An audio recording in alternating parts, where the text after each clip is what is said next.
Olá! Hoje a gente vai desvendar uma história daquelas, de como uma tarefa que parecia moleza acaba virando uma luta desesperada pela vida e, no processo, expõe toda a podridão de uma cidade inteira.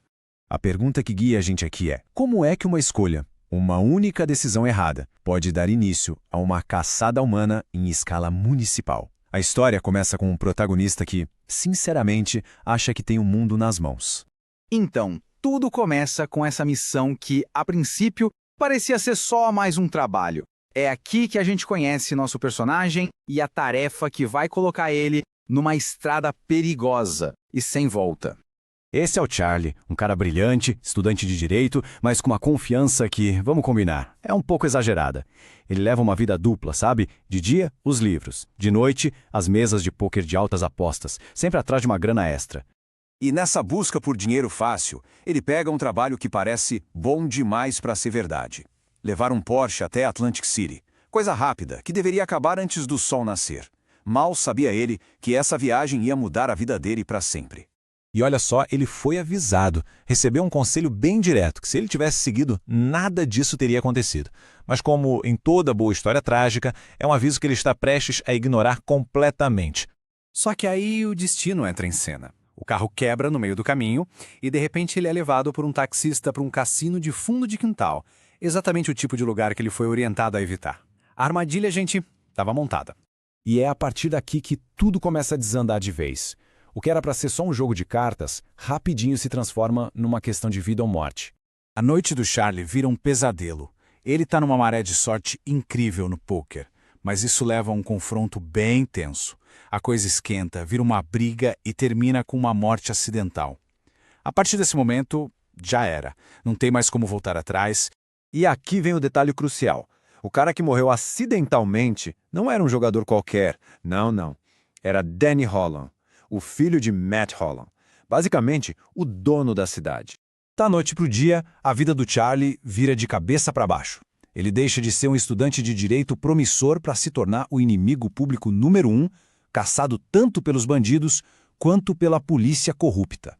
A resposta do Holland é imediata e brutal. $50 mil pela cabeça do Charlie, vivo ou morto.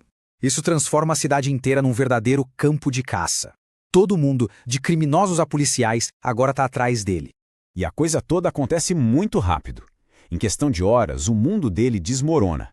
Ele vai de testemunha apavorada a fugitivo acusado de matar um policial, completamente preso numa teia de corrupção e mentiras.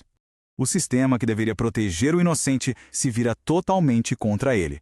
A máquina de propaganda do Holland pinta o Charlie como um monstro perigoso, enquanto os verdadeiros culpados se escondem atrás de seus distintivos e de seu poder. Mas no meio de todo esse caos, surge uma luzinha de esperança.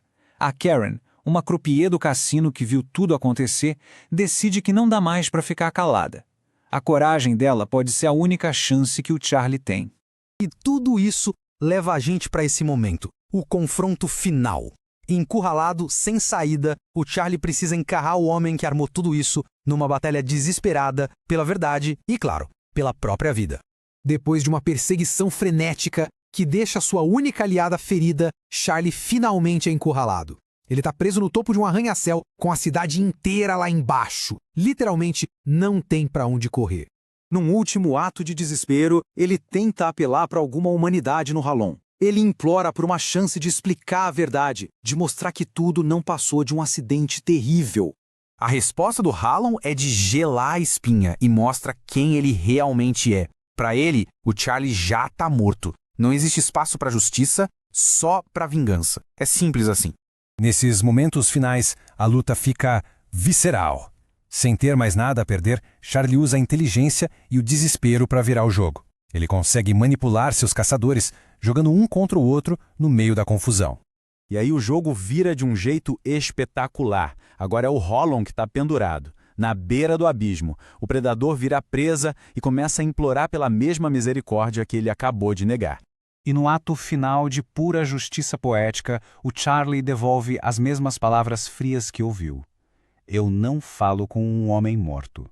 E com isso, o destino do chefão é selado. O ciclo de violência se fecha, mas quem será que venceu de verdade? Isso deixa a gente com uma questão bem incômoda para pensar. Num sistema onde a corrupção é a regra, Ser inocente basta para sobreviver? Ou será que para sair vivo é preciso se transformar naquilo que se combate? Fica aí a reflexão.